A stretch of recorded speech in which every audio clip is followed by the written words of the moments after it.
Tonight on ABC News Live Prime, the urgent race against the clock to find the mother of Today host Savannah Guthrie. Authorities now believe 84-year-old Nancy Guthrie was abducted from her home while she slept early Sunday morning. The Sheriff's Department is now reviewing possible ransom notes as part of the investigation. The sheriff says DNA samples collected at her home are hers, but he will not confirm if blood was found at the scene. Nancy Guthrie is in need of life-saving medication taken daily. Tensions are boiling over between the U.S. and Iran. U.S. Central Command says an American fighter jet shot down an Iranian drone as it approached the USS Abraham Lincoln in the North Sea. Mass resignations reignite in Minnesota. At least 8 more federal prosecutors have stepped down following the deadly shootings by federal agents of Renee Good and Alex Pretti. It comes after 6 other prosecutors stepped down under growing pressure from the Justice Department to investigate Renee Good's widow. Meanwhile, the brothers of Renee Good talk about their loss on Capitol Hill. Indicted on federal civil rights charges of conspiracy and interfering with the First Amendment rights of worshipers. Tonight, our conversation with independent journalist Georgia Fort about her arrest. Former First Lady Jill Biden's ex-husband arrested and charged with murdering his current wife inside their home.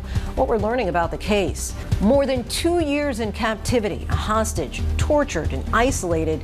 Now the Princeton grad student held in Iraq is free and sitting down with our Jay O'Brien in her first network TV interview. You're never the same. Yeah, you're never the same. It's like a lightning struck you, and now there's like a new version of you. Remembering a legend, actor John Michael Higgins shares his fondest memories of Catherine O'Hara. A new CEO for the Walt Disney Company. The parent company of ABC News names Josh D'Amaro to succeed Bob Iger. We asked Josh D'Amaro his plans for the future of Disney. From ABC News World Headquarters in New York, this is Prime with Lindsay Davis. Good evening, everyone. I'm Lindsay Davis. Thanks so much for streaming with us. We do begin tonight with the urgent search in the race against time to find the mother of Today host Savannah Guthrie. And we've just learned the Sheriff's Department is reviewing possible ransom notes. The sheriff in Pima County, Arizona, believes 84-year-old Nancy Guthrie was taken from her home against her will more than 60 hours ago. The sheriff says family members last saw her at her home in Tucson around 9:30 Saturday night. And there is growing concern at this hour about the critical medication she left behind. She needs to take it daily and could pass away without it. The sheriff has acknowledged investigators have a lack of clues. Tonight, they are examining if any of the notes are legitimate. ABC's Trevor Ault leads us off from Tucson tonight. Tonight, mounting frustration in the search for Nancy Guthrie, the 84-year-old mother of Today Show host Savannah Guthrie, now missing for nearly 3 days as investigators say she was abducted in the middle of the night. But they still have no idea who took her or how many suspects could be involved. No clue. It could have been one, it could have been more. I don't know. The sheriff has said Guthrie relies on daily medication that was left behind at the house, and 24 hours without it could be fatal.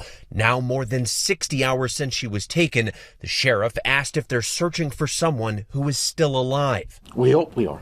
We hope we are. Tonight, the sheriff's office tells ABC News it's reviewing possible ransom notes sent to TV stations and forwarded to police, working to determine if they're legitimate. Earlier today, we asked the sheriff about ransom notes. You said we're following all leads. Does that mean a ransom has come in? We're following all leads we have. That's all I can tell you. Love you.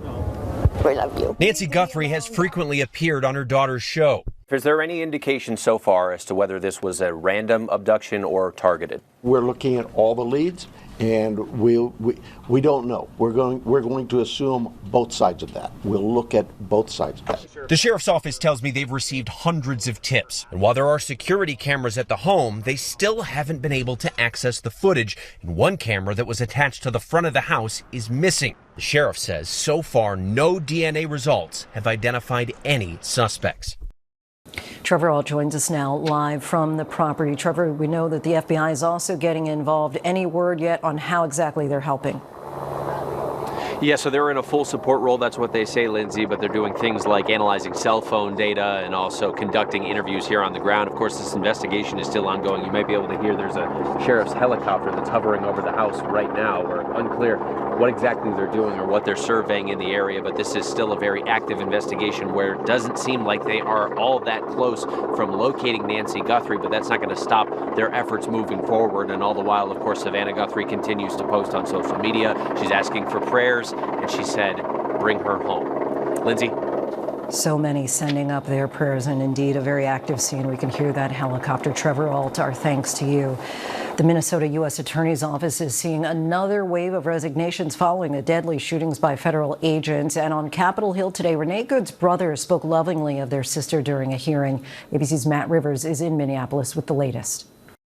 Tonight, an exodus at the U.S. Attorney's Office in Minnesota amid growing frustrations over the handling of the killings of mother of three Renee Good and ICU nurse Alex Pretti. Multiple officials telling ABC News 8 more federal prosecutors are set to resign after 6 other prosecutors left last month. And late today, emotional testimony on Capitol Hill. Renee Good's brothers demanding justice. We're here to ask for your help. Renee's brother Luke saying he struggles to explain the actions of agents to his 4-year-old daughter. These encounters with federal agents are changing the community and changing many lives, including ours, forever. The brothers joining several others detailing what they call patterns of abuse by federal agents across the city. A DHS spokesperson responding to the testimony late tonight saying in part, quote, politicians are laying blame at the feet of law enforcement instead of looking in the mirror. Our thanks to Matt Rivers. Tensions between the U.S. and Iran are on the rise. U.S. Central Command says an American fighter jet shot down an Iranian drone as it approached the USS Abraham Lincoln in the North Sea. Here's our Chief Global Affairs anchor, Martha Raddatz.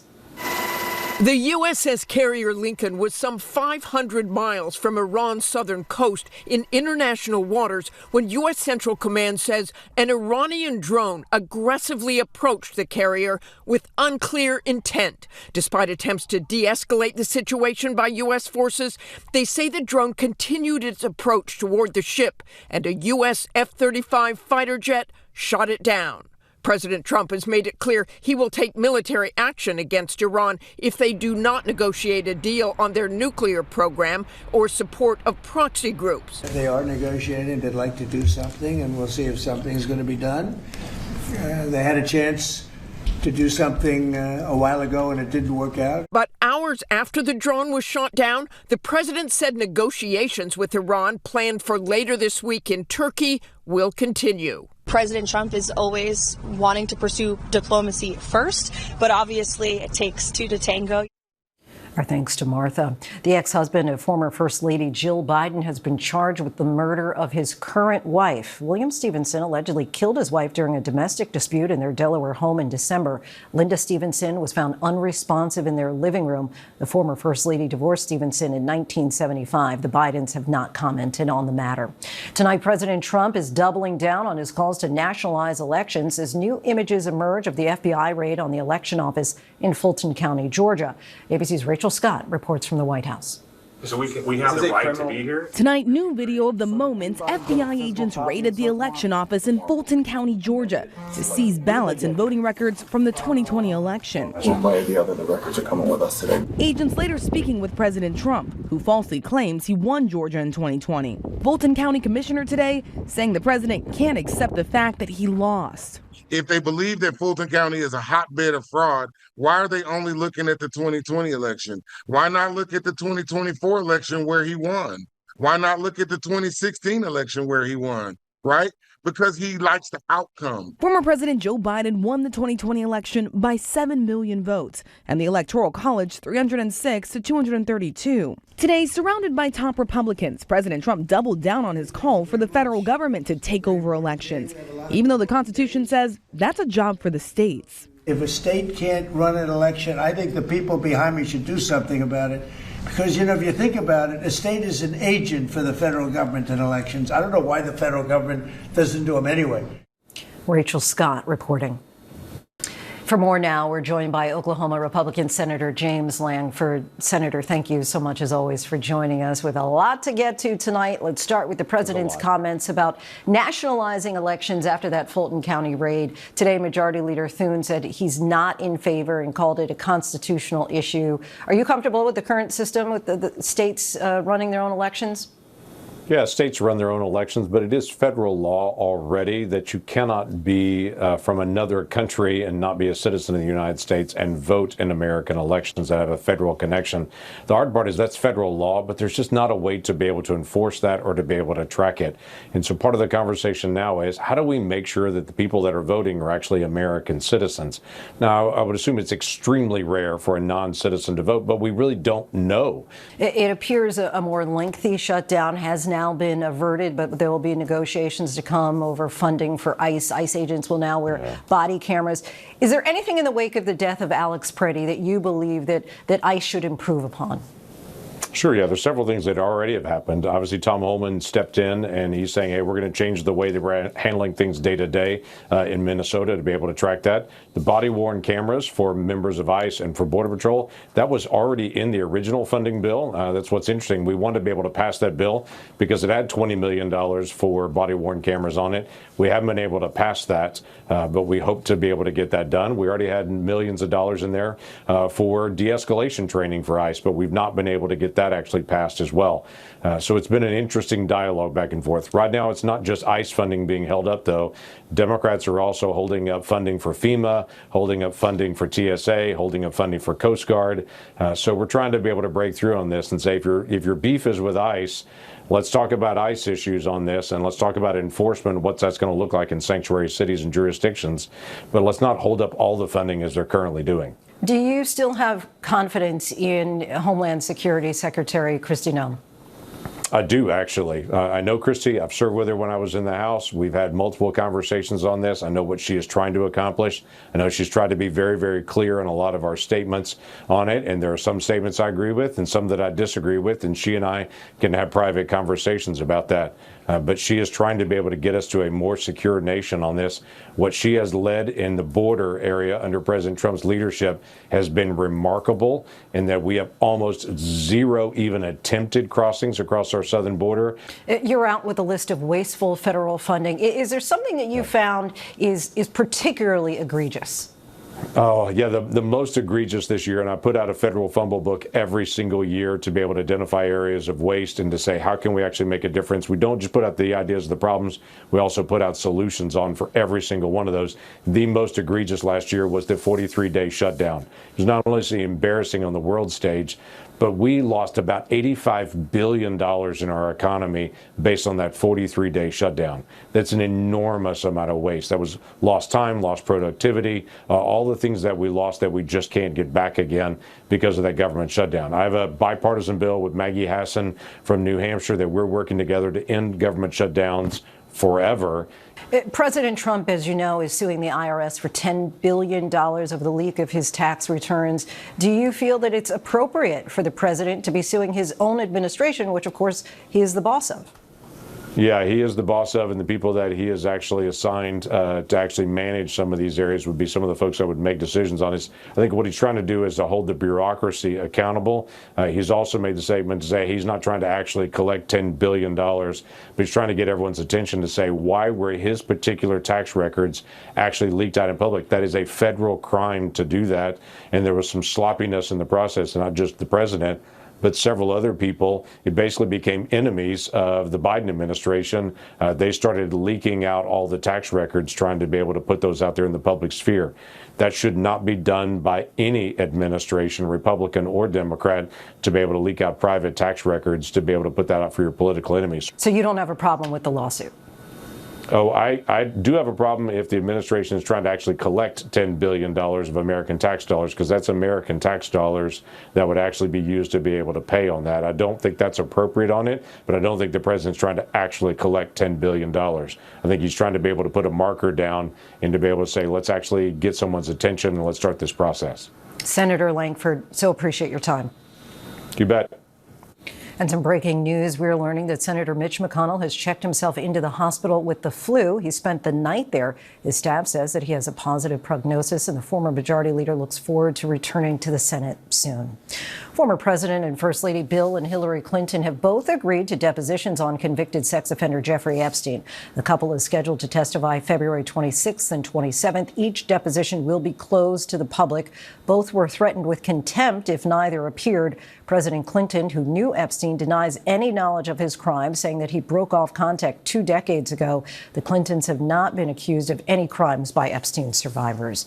A new CEO has been chosen by the Disney board. Josh D'Amaro will succeed Bob Iger on March 18th after Bob's nearly 20 years as CEO. Tonight, an interview with Bob Iger and Josh D'Amaro on artificial intelligence, a new Disney theme park, streaming, Disney Plus, and about Walt Disney's original dream. Here's World News Tonight anchor David Muir.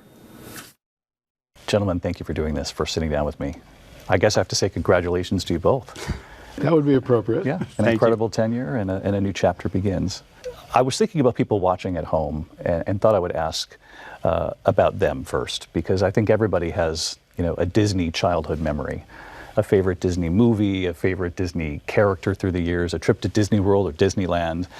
But people at home also see how quickly things are changing. Technology, society, people with their phones, the competition for our attention. And I'm curious, Bob, what you think the next CEO has to do, and soon, to make sure that these childhood Disney memories are still a part of American life for years going forward. Well, I think you touch upon something that is critical in terms of what the next CEO appreciates and what the next CEO is capable of doing. And that is truly, truly appreciating Disney's position in the world and to people. Disney's not just another company. Disney really is a cultural institution that has touched hundreds of millions of people for now over 100 years. And having that appreciation, knowing the place Disney occupies in people's lives, I think is essential to anyone occupying this position in terms of their ability to move the company forward, that careful balance between legacy and innovation. Is that the challenge, Josh, for you, that balance? Well, I think I've been at the company now for 27 years. I've had the great benefit and the great honor of working with Bob for all of those years, first from a distance and now much more up close and personal. And I've watched probably the best of the best balance those two things. As Bob talks about being close to the fans and the guests, this is something that's important to me. I spend a lot of time in our beloved parks that hundreds of millions of people enjoy every year, and I see firsthand the importance of the brand, what Disney means to them, what it means to these families.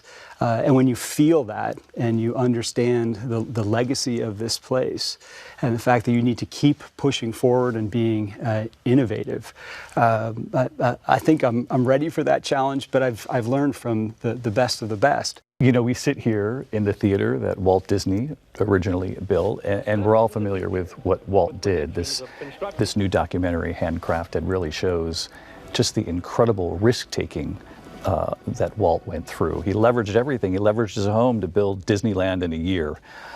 You're sitting next to a man who's led this company for nearly 20 years with significant risk-taking, billions of dollars in acquisitions for Pixar, Marvel, Lucasfilms, 21st Century Fox. And as you sit here, the new CEO, I'm curious what your appetite is for risk-taking and how do you meet the moment? First, you're reminding me that I'm sitting next to Bob Iger, one of the best CEOs of all time. It's a bit intimidating. We know each other well, Josh. We do know each other well. But Bob's a big risk taker. I'm a big risk taker, and that's been true my whole life with how I've approached growing as an individual to how I've approached the business world. And I think you see that on full display today. I mean, just several months ago, we announced a massive expansion in a new part of the world, in Abu Dhabi. We did that quickly, we did it ambitiously, and we knew there was a new part of the world to serve. And this is the first new theme park in 15 years for Disney. What's the challenge in building the first in the Middle East and in a place where you don't control everything?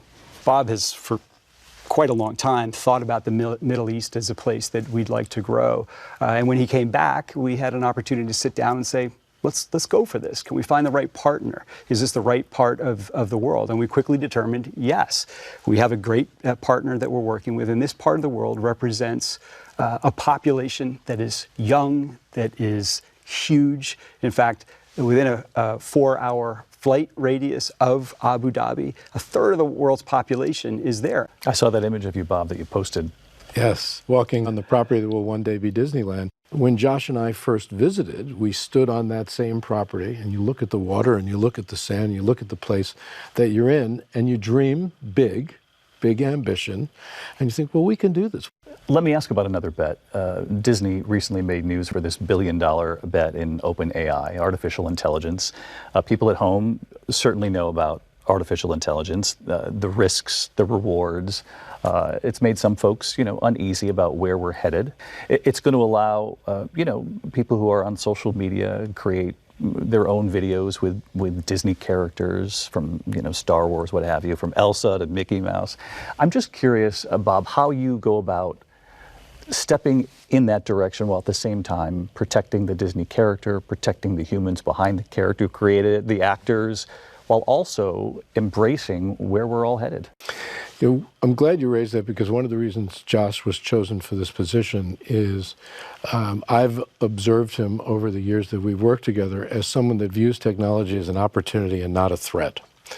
And I believe that is critical, because when you look at the history of human beings, no generation of human being has ever been able to stand in the way of technological advance.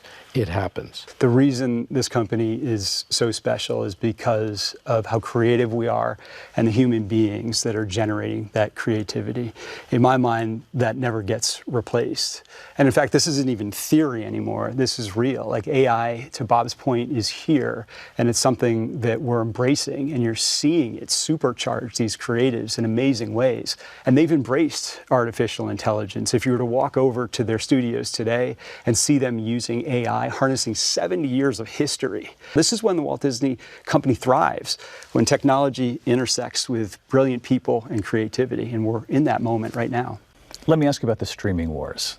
In the news today of our new CEO here at Disney, Disney also made quite a statement about the importance of streaming and entertainment as this company moves forward, with the elevation of Dana Walden to the first ever president and chief creative officer of Disney. Josh, I'm curious what you see in this new role at Disney, and what are you hoping for from Dana Walden? Well, I'll start with Dana Walden. She is an incredibly powerful executive. She's got years and years of experience in this space. She's exceptionally creative, and she's a great human being. And I think it's absolutely the right step to continue to push us into this next frontier. Your contract's up at the end of the year? Yes, it is. A lot of people are wondering, how quickly do you pass the reins, and what does this look like for you in these next few months? Well, I'll be stepping down as CEO on March 18th. I'll be an employee of the company and an advisor through the end of this calendar year, and I will be available on call should anyone want any advice from me.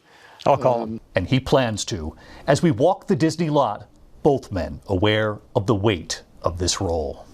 You joke the weight on your shoulders. Is it a little lighter today? It is. It is.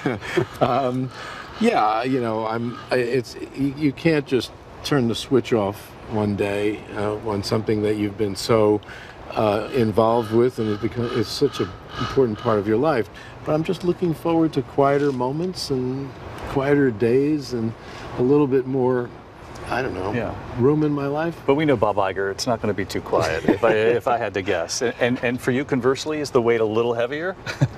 Yeah, the responsibility, the sense of responsibility that I have for this role and this company. Of course, I feel the weight on my shoulders. I think I should feel it, but I just feel so fortunate to be in a position to be able to be that next steward for the brand into the next 100 years. Well, 28 years and many more to come.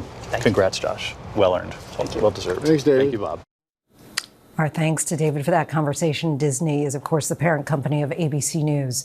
Still ahead, we speak with journalist Georgia Fort, who was arrested in connection with an anti-ICE protest inside a church in Minnesota. Plus, after 2 years as a hostage in Iraq, Princeton grad student Elizabeth Surkov is free. She sat down with our Jay O'Brien to talk about her unimaginable experience. And the European nation considering a social media ban for children. Welcome back, everyone. Journalists Don Lemon and Georgia Fort were arrested Friday after following anti-ICE protesters in January who had entered a St. Paul church to ostensibly call out the pastor of that church, David Easterwood, who also leads a local ICE field office. Lemon told Jimmy Kimmel last night that his attorney tried to reach out to Attorney General Pam Bondi so he could turn himself in. Instead, agents showed up to arrest him at his L.A. hotel where he was covering the Grammys. They want that. They want to embarrass you. They want to intimidate you. They want to instill fear. And so that's why they did it that way. Joining us tonight is award-winning independent journalist Georgia Fort. She's the founder of Black Press, spelled B-L-C-K, as well as vice president of the Minnesota chapter of the National Association of Black Journalists and president of the Center for Broadcast Journalism. Georgia, we thank you so much for joining us tonight. Of course, you, Mr. Lemon, and 7 protesters were indicted on federal civil rights charges of conspiracy and interfering with the First Amendment rights of worshipers. How do you respond to those charges? I'm a journalist, Lindsay. I was there doing my job, documenting what was happening. And all of the footage that I recorded that day, it's been published. It speaks for itself. The indictment alleges that you and the protesters, quote, entered the church in a coordinated takeover-style attack and engaged in acts of oppression and intimidation. What are your thoughts regarding that allegation? Well, I understand the allegation. I'm a journalist. I documented what happened that day. And the only way that the public is aware of what happened that day is because you had dedicated journalists who filmed it, who documented what happened. Do you at all see a contradiction between the way journalists were treated who documented January 6 protesters who broke into the Capitol versus the way that you and Don Lemon have been treated in this scenario? I think that's an interesting thing to point to, right? There is a clear contradiction there, right? To say in this instance where members of the media have their First Amendment right to document objectively what's happening. But then in this incident, now they don't have the right to document objectively what's happening. It's a pattern, I think, that we're all observing under this administration. I'm a journalist. I was there to document the facts.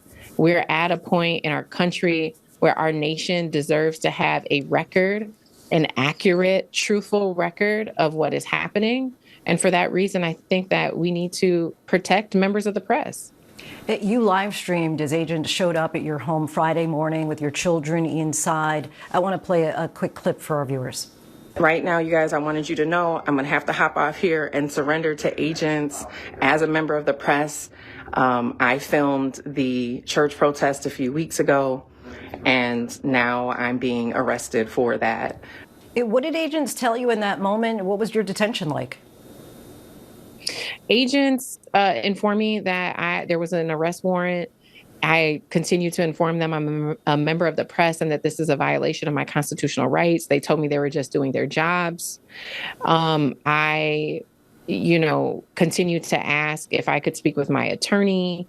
I was taken to the Federal Whipple building. I was held there for several hours. After that, I was transferred to the U.S. Marshals prison where I was held until I had court. And it was just several daunting hours of not really understanding what law I've broken. Journalism is not a crime.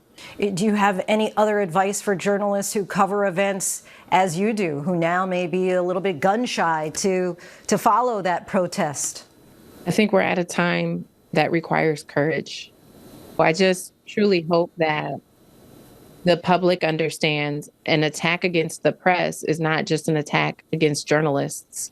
It's an attack against the public's right to know. Georgia Fort, we thank you so much for your time. Really appreciate it.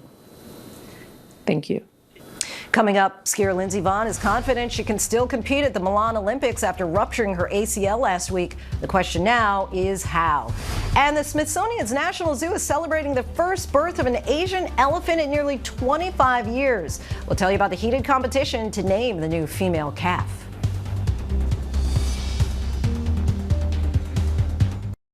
Welcome back to Prime. Here's a look at the stories making headlines right now. Authorities are still searching for Nancy Guthrie, the 84-year-old mother of Today Show host Savannah Guthrie. Investigators believe she was abducted from her Arizona home this past weekend. Officials said today that they have no information on her whereabouts, a suspect, or motive. But a short time ago, they said they were reviewing possible ransom notes as part of the investigation and will determine their legitimacy. Multiple officials tell ABC News that 8 federal prosecutors are set to resign from the U.S. Attorney's Office in Minnesota as frustrations mount over the handling of the deadly shootings of Renee Good and Alex Pretti. The departures are in addition to the 6 prosecutors who left office last month. President Trump signed a new spending bill to end the partial government shutdown. The House passed the funding package in a 217 to 214 vote. It includes funding for 5 departments through the end of the fiscal year and a short-term measure to fund the Department of Homeland Security through the end of next week. Lawmakers have until February 13th to reach a deal on DHS funding, or the department will shut down. And American skier Lindsey Vonn still plans to compete at the Winter Olympics despite being injured in a crash days ago. Vonn ruptured the ACL in her left knee after crashing during her final downhill race before the games, but today said she felt confident she could still compete with a knee brace. Vonn's first race is on Sunday. And still ahead, in her first network television interview, a Princeton doctoral student describes to our Jay O'Brien being captured and tortured at the hands of a terror group in Iraq, her sister fighting for her release and never relinquished hope. And a measles outbreak in South Carolina has now become the largest such outbreak in the U.S. since the virus was declared eliminated more than 25 years ago. The latest alarming numbers when we return. Welcome back, everyone. She endured the unthinkable for more than 2 years, captured by a terror group in Iraq, tortured and wrongly accused of being a spy. But Elizabeth Surkov, a Princeton graduate student, refused to give up hope, knowing deep down, halfway around the world, her sister was fighting for her freedom. R.J. O'Brien sat down with Elizabeth's sister in 2024, a segment that Elizabeth watched. And now he's sitting down with Elizabeth in her first network television interview to talk about her battle to survive. Elizabeth, oh my gosh, it is so good to see you. When Elizabeth Surkov hugs you, she doesn't let go. I'm so happy to see you. Her way, she says, of cherishing life and the people around her. After more than 900 days held hostage and tortured by a terrorist group in Iraq. It was basically just mental and physical agony throughout the whole period. Elizabeth. These were some of the first moments after the Princeton doctoral student was released in September. Have you seen this? Yeah. In her first network television interview since she was freed, we showed that video to Elizabeth. You're going home, you're going to see your family. Another embrace where she holds on tight. I'm tilting down to look at his lapel to see what was on it, and I saw the flag of the United States. I'm from the United States. And I felt such a huge just rush of joy and relief. Like I'm safe. I'm safe, finally. That moment, seemingly a lifetime away from this. Elizabeth seen here in a proof of life video that aired on a TV station in Iraq. It was recorded, Elizabeth says, by her captors in the group Kataib Hezbollah, an Iranian-backed militia in Iraq that at the same time it was holding Elizabeth was responsible for repeated attacks on U.S. soldiers. One attack in January 2024 killing 3 service members at a remote base in Jordan. Less than 1 year before that, Kataib Hezbollah was following Elizabeth, she says, setting up a fake meeting with someone posing as an activist who wanted to be interviewed to lure the PhD student conducting research in Iraq onto the streets of Baghdad in March 2023. So they set you up to be taken? Yes, they set me up to be taken. 1 man or 2 men grabbed me into the car. And I started screaming for help. I screamed in English, help, help. And no help came, so I kept screaming and resisting, and they kept beating me very ferociously to make me shut up. This is also when they sexually assaulted me. They were assaulting you, and you were screaming through it. Yeah. The kidnappers became convinced this dual Russian and Israeli citizen and student at an American university was something else. Their assumption about all foreigners is that they're spies. So if you're an engineer, if you're an English teacher, if you're a tourist, you're a spy. In captivity, Elizabeth says she was tortured for more than 4 months, beaten, electrocuted, and strung up by her wrists in a way that permanently injured her spine, forcing her to sit like this for our interview. Her captors were demanding information about a supposed spy network Elizabeth didn't have. I spent most of my time in the cell between the torture sessions, making up confessions that would sound believable to them, so that would reduce the time I would spend actively being tortured. You invented things to make the torture stop. Exactly. Because they refuse to accept the truth. When you go through such an experience, it's like there's a version of you before and of you after. You're never it's the like, same. Yeah, you're never the same. It's like a lightning struck you, and now there's like a new version of you that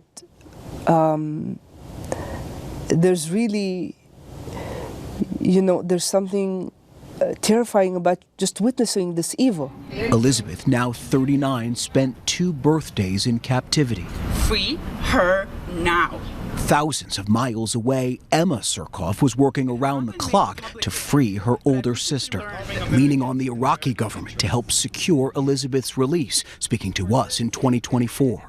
I know in my gut that she is alive, and I know that she is trusting me to get her out of there. Emma pressed the Iraqi government to step in because the terrorist group holding her sister, Kataib Hezbollah, technically has an official role as part of the Iraqi military establishment, a connection ABC News first reported on 2 years ago, and one Elizabeth says she saw firsthand. Do you blame the Iraqi government for what happened to you? Of course I blame the Iraqi government. They paid the salaries of these bastards. I was... the people who kidnapped me and tortured me, 2 of them came occasionally in uniform of the Iraqi state. I was once... They came in Iraqi military uniforms? Yes, Iraqi military uniform. And beat you and tortured you? Yes, yes. Because this was... they would come, their day job is this militia, and after work hours, they would come and they would torture me. ABC News sent the Iraqi government a detailed list of questions about what Elizabeth said in her interview, and they have not responded. When she was released, Iraq's prime minister posted Elizabeth's freedom was the culmination of extensive efforts of his government, adding, "We will not tolerate any compromise in enforcing the law and upholding the authority of the state." But Elizabeth believes it wasn't the Iraqis who helped free her, but an ultimatum from President Trump, who broke the news Elizabeth was coming home in a social media post. I read you said that if it were not for President Trump, you think you would have died in captivity.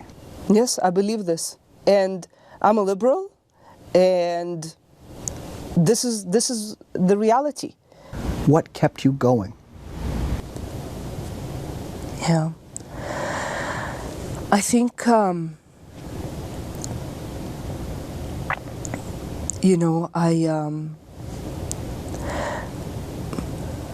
knew that my family is out there fighting for me. Reunited with her family, Elizabeth is now continuing her PhD work at Princeton and choosing to tell her story now for the countless Iraqis she says were taken and tortured in the same way. I'm just the most visible victim of the groups that have been abusing them for many years. Her resilience shining through.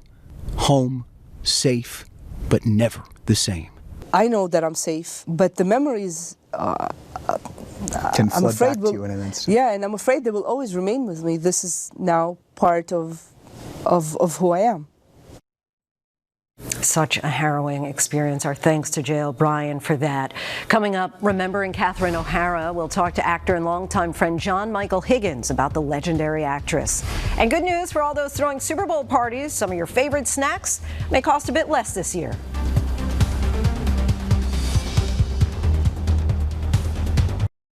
A European country is considering banning social media for kids. Some Super Bowl snacks will be less expensive this year, and a baby elephant makes her debut at the National Zoo. These stories and more in tonight's rundown.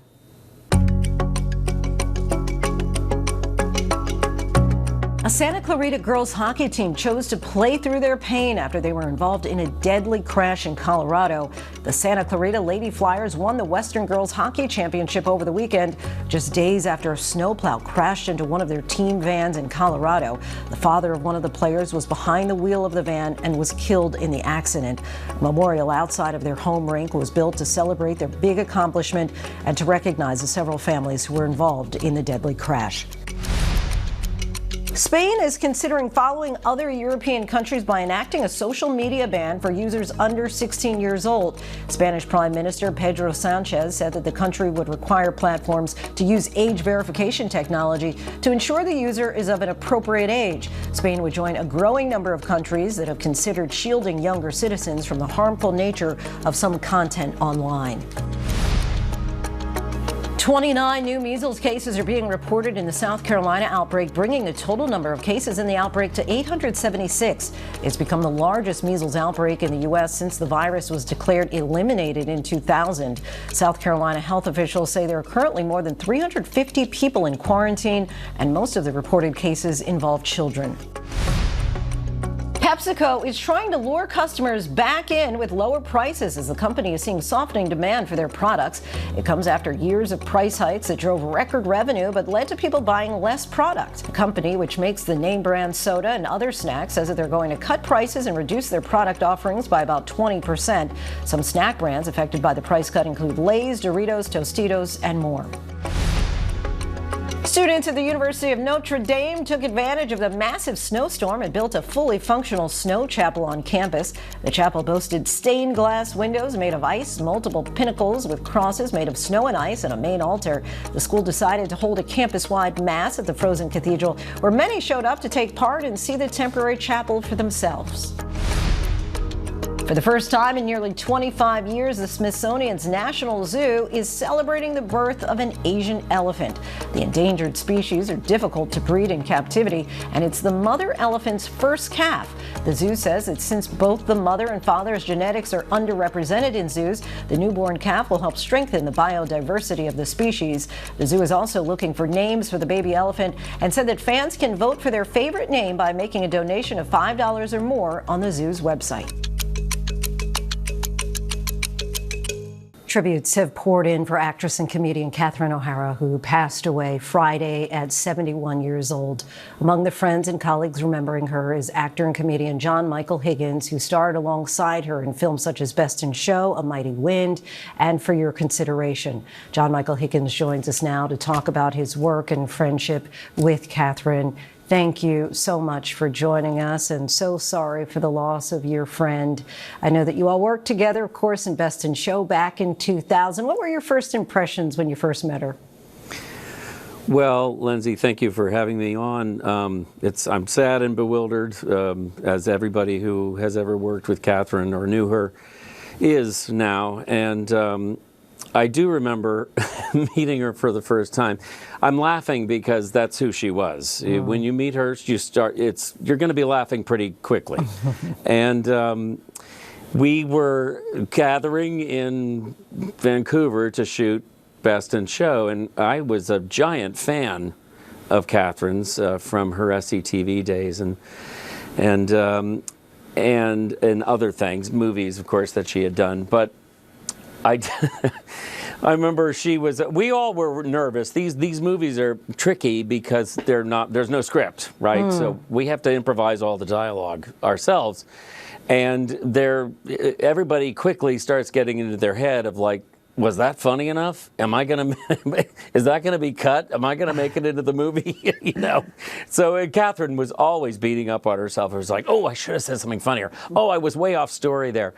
Of course, she wasn't. She was a complete natural and a brilliant actress. I would just like to take the opportunity to say that, not just a comic actress. She was a great actress. And it was very apparent to me right away.